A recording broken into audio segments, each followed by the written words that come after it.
sí que ha viajado desde Chile hasta aquí, que son muchos kilómetros, para comentarnos su visión, como decía Robert, desde otro punto de vista, pero más metódico de arquitectura, exactamente, concretamente. Claro, entonces empiezas a pensar sobre conceptos, empiezas a unir líneas, empiezas a generar en esas ideas que tienes, de los conceptos que tienes preestablecidos, una realidad, con una dialéctica interna, y la plasmas hacia adelante. Y claro, esas uniones de líneas sería casi como magia. Es una forma de ver un mundo personal. Y claro, ¿quién es el que mejor tira líneas? ¿Dónde está mi amigo? ¿Dónde está? ¿Dónde está Guille? Que quiero verte diciendo estas palabras. Traer a Guille, ¿eh? ¿Quién es el que mejor tira líneas sino nuestro mejor arquitecto? Guillermo Wood. Y evidentemente a una persona tan sabia tenemos que hacerle preguntas sabias, más que la otra vez, la anterior vez. Así que tenemos aquí a la organizadora, una de las organizadoras, María Llompart, para hacerle esas preguntitas que tenemos sobre la perspectiva, punto de fuga, líneas, toda su forma personal de ver. Así que recibamos con un fuerte aplauso a Guillermo Wood y a María Llompart.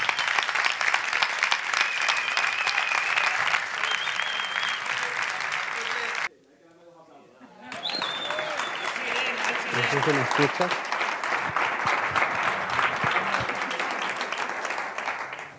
Aló, aló, aló, aló. ¿Sí? ¿Se me escucha? Bien? Perfecto. ¿A mí también me oís todos? ¿Sí? Muy bien. Os cuento un poquito quién es Guillermo Wood. Guillermo Wood nació en el desierto de Atacama, en Chile. Es padre de 5 hijos y es arquitecto. Es un gran amante de las artes visuales, de la fotografía, de la pintura y de la ilustración. Era el pasado mes de mayo cuando yo recibí un audio por primera vez de Guillermo Wood. Yo le escribí por Instagram unas palabras de agradecimiento después de haber visto una de las entrevistas que le hacen continuamente por las redes. Guillermo Wood me contestó con total naturalidad, como si nos conociéramos de toda la vida. Me dedicó una canción y me dijo, os leo, produce tanta plenitud leer a seres que se van sumando al movimiento. Solo buscamos entender mejor la naturaleza de nuestra existencia y el lugar en el que vivimos. No queremos ganar una discusión. Quedamos en abrazarnos en Barcelona, en el tercer encuentro de Tierra Plana, pero la magia de la vida, el éter, las fuerzas ocultas, también han querido que hoy Guillermo Wood esté aquí. Así que, por favor, un fuerte aplauso para él.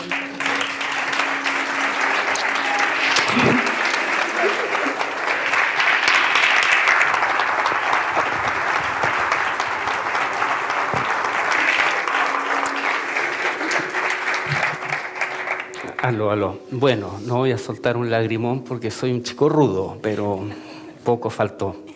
Así que agradecerte, querida mía, la invitación y el honor y la alegría de estar aquí con ustedes y, por supuesto, con este staff maravilloso, con Luis, con los hermanos Barea, con Martín, seres con los cuales ya he tenido la fortuna de viajar más de alguna vez y esperamos seguir haciéndolo.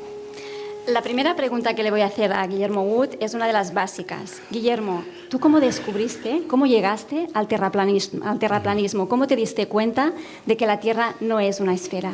Mira, las casualidades ya entendemos que no existen. Entonces la verdad es que estaba trabajando en un proyecto, estaba desarrollando la ingeniería de detalle de un edificio que estaba construyendo con mi hermano, mi hijo, en la empresa que teníamos en conjunto, y me aparece una sugerencia en internet de tierra plana. Entonces uno esboza una sonrisa, ¿no? Y frunces el ceño, un rictus. ¿Quién puede decir que la Tierra es plana? Pero lo que a mí me motivó, y es a lo que invito a quienes siguen esto, que algo de esto se filtrará en el resto de las redes y que por supuesto está presente aquí, y que me movió, fue el respeto al otro, el respeto al libre pensamiento. Si alguien dice algo que te puede sonar tan descabellado, tan insólito, al menos escúchalo. Entonces dije yo, bueno, escucharé, pensando que me iba a encontrar con un fundamentalista religioso, que por cierto después lo encontré en la ciencia. Ya hablaremos de ello. Y un turbante, una barba hirsuta, un libro sagrado conminándonos a los pecadores, herejes e ignorantes a aceptar las sacras escrituras. Y no fue eso. Yo he estado tratando de hacer un raconto, creo que es uno de los videos de ODD TV que dice la Tierra no se está moviendo. Entonces, frente a esa encrucijada de creer encontrarme con algo que era completamente distinto, yo recuerdo, es lo que probablemente a muchos de los aquí presentes le habrá sucedido, una especie de explosiones casi en cámara lenta, tratando de entender que había otro modelo, otro concepto estructural de diseño diferente que daba respuesta a los fenómenos que nosotros entendíamos. Y eso te quiebra el cráneo, por supuesto, en términos de que entra una nueva información, una nueva estructura, y ahí se inicia el viaje. Muy bien. Hay, por ejemplo, infraestructuras en el planeta, como es, por ejemplo, el canal de Suez o el canal de Panamá. Cuando se planean este tipo de construcciones a nivel de ingeniería, ¿se tiene en cuenta la supuesta curvatura de la Tierra? No, pues evidentemente no. Diría yo que, de hecho, si uno empieza a buscar los argumentos más sustanciosos que fundamentan una Tierra plana, yo diría que la primera de todas, a mi entender, porque otro ser podría verlo de otro modo, es la mecánica del agua. Solo la mecánica del agua es un torpedo bajo la línea de flotación del modelo heliocéntrico. ¿Por qué? Porque basta un nivel de manguera, por ejemplo, que es algo que por supuesto van a salir a los regurgitantes. Un albañil puede constatar que una manguera de nivel se encuentra horizontal aquí o a 5.000 metros. Y los canales, Vitruvio, los libros de Vitruvio fueron quemados, los 10 libros de la arquitectura de Vitruvio. Vitruvio, no se podrían construir los canales y los acueductos romanos si no se entiende que la Tierra es plana y estacionaria. Hablando de esos elementos ingenieriles, digamos. Aparte de la mecánica de fluidos, ¿cuáles serían los motivos por los que podemos dudar de que la Tierra no es un globo? A mi entender, el segundo pilar para comprender que la Tierra no puede ser, como nos enseñaron, vienen de las herramientas de la geometría, fundamentalmente, porque si tú consideras que la Tierra es un cuerpo esférico, porque la gente confunde ciertas cosas a mi entender, si estamos hablando de la forma de la Tierra, ¿es una problemática relacionada con la morfología y la geometría? ¿Es un problema morfológico geométrico o es un problema astrofísico astronómico o físico cinético? La forma de la Tierra es un tema geométrico morfológico, porque la ciencia oficial nos dijo que este era un cuerpo esférico. Si es un cuerpo esférico, tiene medidas oficiales, por lo tanto uno puede trabajar con esas medidas oficiales. Por ejemplo, si tú trazas, lo que he dicho más de alguna vez, si tú trazas un arco de circunferencia que sea la representación del diámetro de la Tierra, trazas una vertical, una perpendicular en el punto de tangencia y lo elevas, con eso puedes determinar varias cosas. Por ejemplo, si estás a 10.000 metros, el punto de tangencia se va a producir en cierto punto geométrico. La línea del horizonte también va a estar determinada por esa geometría. Esos dos elementos son contrarios a lo empírico. ¿Qué es esto? Que en aviones, a nivel del mar, en una azotea, en la alta montaña, en un avión y en globos, ¿cierto?, de investigadores independientes a 36.000 kilómetros muestran el horizonte plano y todo indica que a la altura del lente de la cámara. Eso es absolutamente inconsistente con lo que nos enseñaron. Y además, y todos los que más o menos hemos investigado esto, esa geometría, ese punto de tangencia, esa distancia al horizonte, no se condice con lo observable. ¿Por qué? Porque, por ejemplo, las observaciones del ingeniero norteamericano Jay Tolan muestran que ese punto de tangencia, que debiera estar en el orden de 350 kilómetros, está mucho más allá, por mucho. 600, 800, 900, incluso más de 1.000 kilómetros. Y eso es lo que Imre Lakatos diría una fisura en el núcleo del paradigma, que yo no le llamo fisura, yo le llamo una grieta explosiva en el paradigma heliocéntrico que empieza a derrumbarse por todos lados, y la demostración de que eso es así es este evento en Menorca.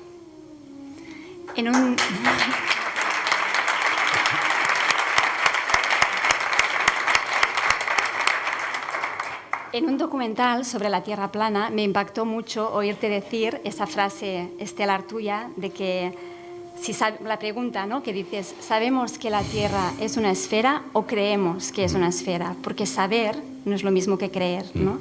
¿Por qué no nos dejan cuestionar el modelo?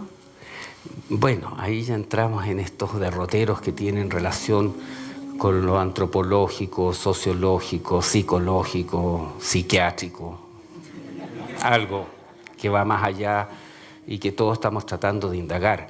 La anécdota es que muchos años atrás, conversando con un amigo mío que viene del mundo de la medicina en Chile, justamente estábamos analizando a Mario Bunge, que es un epistemólogo, un filósofo de la ciencia argentino recientemente fallecido, y entre esos temas que yo no sabía que muchos años después se iban a gatillar en que se iniciara este periplo que nos hace que estemos aquí reunidos, él decía, es que los médicos en realidad no sabemos, creemos que sabemos. Entonces yo digo, sí, por ejemplo, me dijo, hay gente que sostiene que el cerebro genera ciertas funciones en un lado respecto del otro, pero hay gente que se daña a un lado del cerebro y sigue haciendo funciones que... Entonces, en realidad, la verdad es que no sabemos, creemos. Y eso, cuando aparece la Tierra plana, muchos años después, yo diría que es 8 o 10 años, no sabría decirlo con exactitud, cuando surge esa entrevista ahí del diario La Tercera, me viene una especie de flash de esa idea, de ese concepto. En realidad, ¿sabemos que es esférica o creemos que es esférica?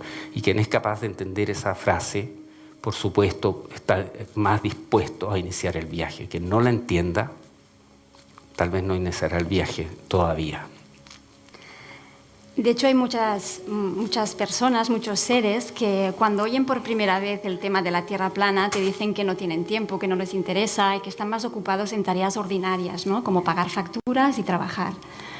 Y ahí es cuando te das cuenta de que este es un tema muy profundo que requiere mucho yoga mental, ¿no? Una mente abierta y flexible. No sé si oyes la música de fondo que te he puesto, porque sé que te gusta el yoga.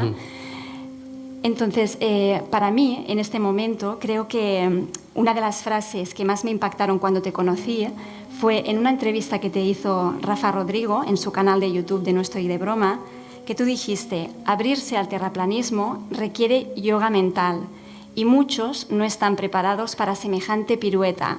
La granja duerme y se ha convertido en defensora del sistema. ¿Yo dije eso? Tal cual. Que uno se sorprende, tal vez. Hemos hablado ahora último de que tal vez uno es un vehículo. De hecho, de esas anécdotas, cuando conocí vía teléfono a Ramón Freire, justo después de la entrevista de La Tercera, que fue la que marca más rudamente este viaje, él me dijo, los maestros te susurraban al oído. Así que no fue mérito mío, digo yo, sino que simplemente tenía en ese minuto las antenas más sensibles. Entonces, es tan enigmático y fascinante el viaje que lo hermoso de estar aquí es poderlo compartir con estos seres que se van uniendo a este viaje, porque además los que conocen un poco mi impronta saben que nunca he venido de convencer a nadie. Yo además siempre digo, sostengo, ni prédica ni proselitismo, sino simplemente generar la legítima duda, lo que nos enseñaron, para que cada ser realice su propia travesía. Y a eso es lo que estamos invitando. Por eso, si alguien nos ofrece un café en Barcelona, en Menorca, que quiere realmente, como lo dijeron los chicos, haciendo las aclaraciones sobre algunos temas de los medios de comunicación, aquí estamos, como no estamos defendiendo el hecho de tener la razón, sino la búsqueda sincera de la verdad, que es, si tú analizas uno de los fundamentos epistemológicos de la teoría de la ciencia, la búsqueda de la verdad, el pensamiento relativo a la verdad, que no es lo mismo que la lógica y el pensamiento correcto, son cosas diferentes. Eso es lo que buscamos. Y cuando uno está tras la verdad, no tienes que atrincherarte detrás de nada, porque estás dispuesto siempre a aceptar que algo nuevo pueda aparecer. Y a eso es lo que invitamos al mundo, en realidad, a través de este viaje, de este fenómeno y de este evento en particular. Te hago la última pregunta, Guillermo. Hace referencia al famoso por qué nos engañarían y al para qué, ¿no? ¿Tú qué les dirías a las personas, a los seres que no pueden, de alguna manera, ver, ¿no?, la gran complicidad que existe entre los gobiernos, las religiones y las agencias espaciales? ¿Cómo sintetizar eso? Bueno, a mí me hacen... Hay muchas capas que ir decapando, ¿va? Valga la redundancia, pero mira, hay una frase que creo haber leído al gran filósofo chileno Darío Salas Sommer hace muchos años atrás, que dice: algo así como, hay 3 clases de seres en este mundo, a saber, aquellos que ven cuando les enseñan y aquellos que no verán nunca. Entonces a las personas que están al otro lado de las cámaras, que algún día se encuentren con este evento, con esta reunión, con estos fundamentos, ¿a cuál de ellos perteneces? Al menos pregúntate a cuál de ellos perteneces. Porque evidentemente hay gente que no está preparada, considero yo, para iniciar este viaje, porque te puede fragmentar muy duramente. Y creo que, bueno, mérito de los que están acá es que han sido, al menos somos de los que estamos más dispuestos a escuchar y a abrir la mente. Muchas gracias, Guillermo. Un aplauso para él. Gracias.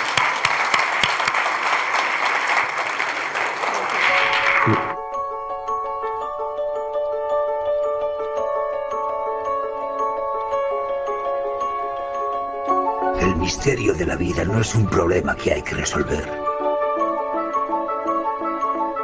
sino una realidad que hay que experimentar. Un proceso que no puede ser comprendido si se detiene. Debemos fluir al mismo tiempo que el proceso, unirnos a él.